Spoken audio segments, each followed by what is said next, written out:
Hello friends, आप सबका हमारे YouTube channel MKS study world में स्वागत है।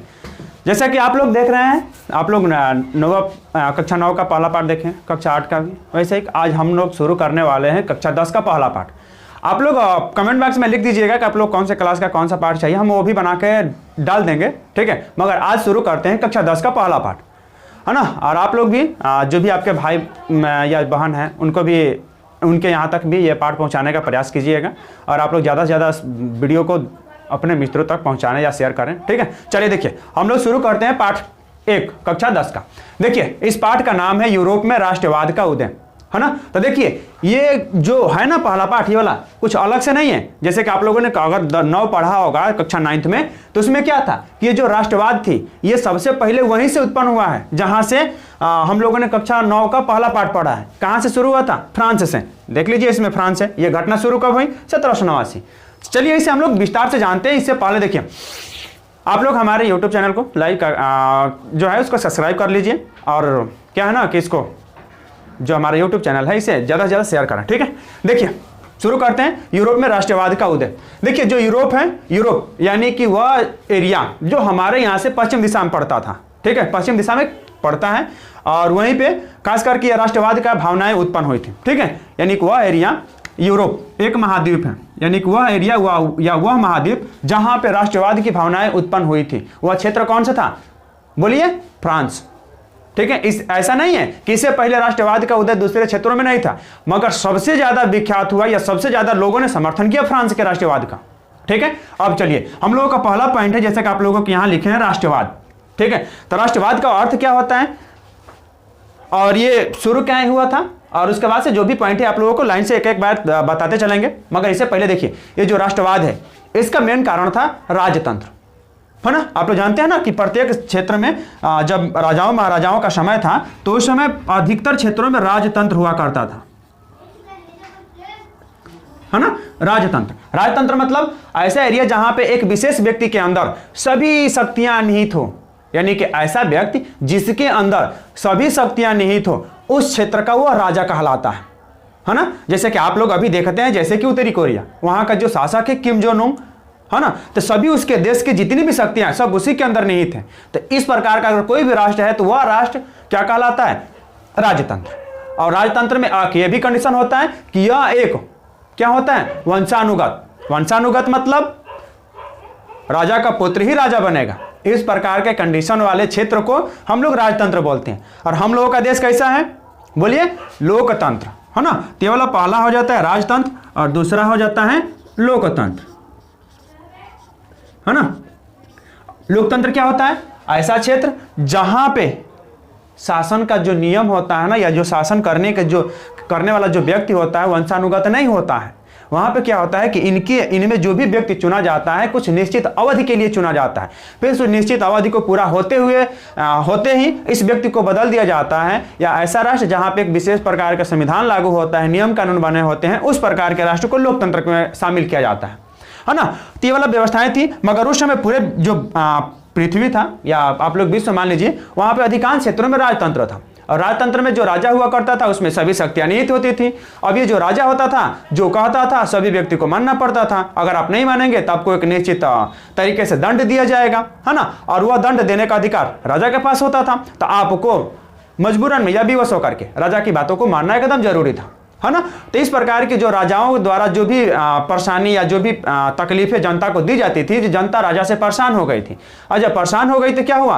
राजा के ही खिलाफ विद्रोह करना वहां के लोगों ने शुरू कर दिया, जैसा कि आप लोगों ने कक्षा 9 के पहला पाठ में पढ़ा होगा। अगर नहीं पढ़े हैं तो पहला पाठ डिस्क्रिप्शन बॉक्स में है, जाकर के उसको देख लीजिएगा, है ना। चलिए देखिए, तो इसमें पहला जो पॉइंट है राष्ट्रवाद। राष्ट्रवाद है क्या? यानी कि ऐसा व्यक्ति जो बिना लालच के अपने देश से प्रेम करता है या लगाव रखता है, उस प्रकार की भावना को राष्ट्रवाद कहते हैं। कहने का मतलब क्या है? एक बार और सुनिए, यानी कि ऐसा लगाव या ऐसा व्यक्ति जो बिना किसी लोभ या लालच के अपने राष्ट्र या देश के साथ लगाव रखता है, उस प्रकार के व्यक्ति के जो भावना होती है ना, उसे राष्ट्रवाद कहा जाता है। और जो व्यक्ति लगाता है उसे राष्ट्रवादी कहा जाता है। हमारे भी देश में बहुत से ऐसे वीर जवान थे या शहीद व्यक्ति थे जो अपने देश की या अपने राष्ट्र की बिना लालच किए हुए क्या किया उन्होंने अपनी जान को न्यौछावर कर दी इस राष्ट्र के ऊपर, है ना। तो ऐसे व्यक्ति को राष्ट्रवादी और उसकी भावनाओं को राष्ट्रवाद के बारे में जाना, मतलब राष्ट्रवाद के रूप में जाना जाता है ना। तो ये वाला हुआ राष्ट्रवाद। अब देखिए यहां पे है राष्ट्रवाद का उदय, यानी कि राष्ट्रवाद का उदय का मुख्य कारण क्या था। तो इसमें देखिए कारण, पहला पॉइंट में कारण में क्या है, कारण में ये है ना कि जो भी वहां के लोग थे राजाओं के राजतंत्र से परेशान हो गए थे, उन लोगों ने क्या किया कि राजा के खिलाफ विद्रोह करना शुरू कर दिया और वो लोग राष्ट्रवाद के प्रति यानी कि अपने देश के लिए अनेक प्रकार के समस्याएं खड़ा करना शुरू कर दिया राजाओं के लिए, ताकि राजा जल्द से जल्द हमारे राज्य को राजतंत्र के लिस्ट से हटाए और वहां पे लोकतंत्र नामक व्यवस्था को शुरू किया जाए, है ना। देखिए कारण ये था। फिर उसके बाद ये जो राष्ट्रवाद था ये शुरू हुआ कहां से, पहला पॉइंट ये होता है। तो जो राष्ट्रवाद था ये सबसे पहले फ्रांस से शुरू हुआ था, है ना, ये याद रखिएगा। राष्ट्रवाद जो था ये सबसे पहले कहां शुरू हुआ था, फ्रांस में। कहां पे, फ्रांस में। देखिए ये जरूरी नहीं है या ये निश्चित नहीं है कि सबसे पहले फ्रांस में शुरू हुआ, इससे पहले भी राष्ट्रवाद शुरू हो गया था, मगर वो बहुत कम एरिया में था या उसकी जो मान्यता थी बहुत कम था। और जो फ्रांस में लगा था ना ये बहुत बड़ी एरिया में लगा था और इसकी मान्यता सबसे ज्यादा दी जाती है, इसीलिए कहा जाता है कि राष्ट्रवाद की भावना सबसे पहले फ्रांस में जागृत हुआ था, है ना।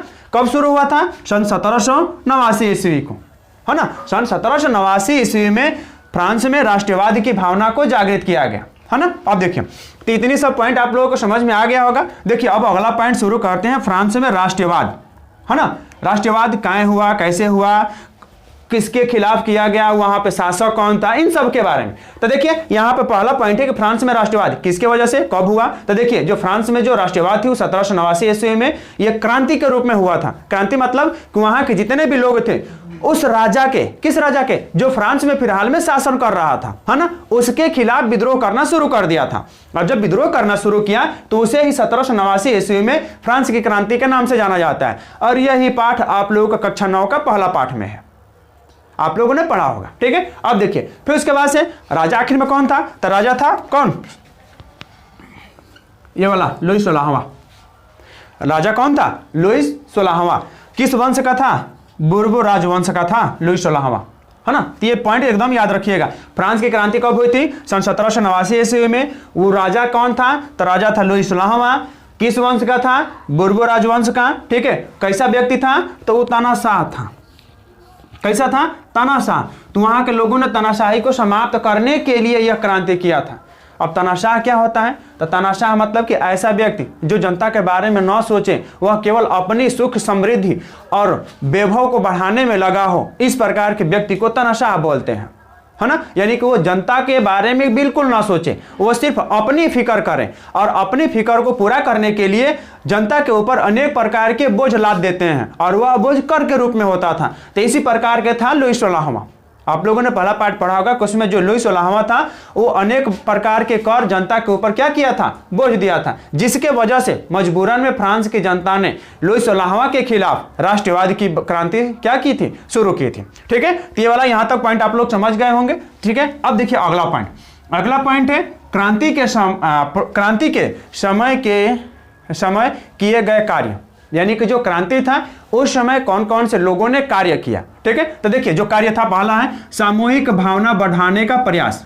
सामूहिक भावना कहने का मतलब क्या है, जितने भी फ्रांस के लोग थे सबको एकजुट करना पहला उद्देश्य था उन लोगों का। कारण क्या है, कारण ये है कि अगर फ्रांस के सभी लोग ही एकजुट नहीं होंगे तो फिर फ्रांस की जो क्रांति है ये सफल नहीं हो पाएगा।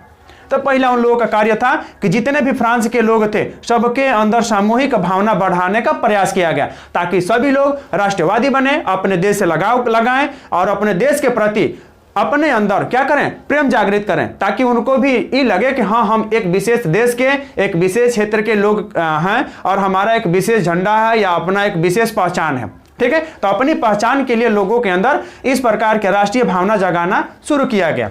अब देखिए उसके बाद है पितृभूमि। पितृभूमि मतलब कि जो हमारे पिता द्वारा या जो हमारे खानदान द्वारा जो भूमि है वो हमको मिले। फिर उसके बाद से हम किसी एक दूसरे या किसी एक निश्चित राष्ट्र के नागरिक हैं, जैसे कि हम लोग क्या हैं, हम लोग भारत का नागरिक हैं। फिर सत्यापित कैसे करेंगे आप कि हम भारत का नागरिक हैं, बोलिए। तो आप लोग देखे होंगे हम लोगों का जो संविधान है भाग 2, उसमें नागरिकता का वो उल्लेख किया गया है और भाग 2 चलता है कितने से, 5 से 11 तक। अनुच्छेद 5 से अनुच्छेद 11 तक, है ना। तो उसमें इस प्रकार के कंडीशन दिया गया है। यही वाला है नागरिकता, है ना। नागरिकता पाने के लिए 4-5 प्रकार के कंडीशन होते हैं। देखिए उसके बाद से है समान झंडा। समान झंडा मतलब जब समान झंडा कब मिलेगा, जब हमारा एक राष्ट्र होगा तब।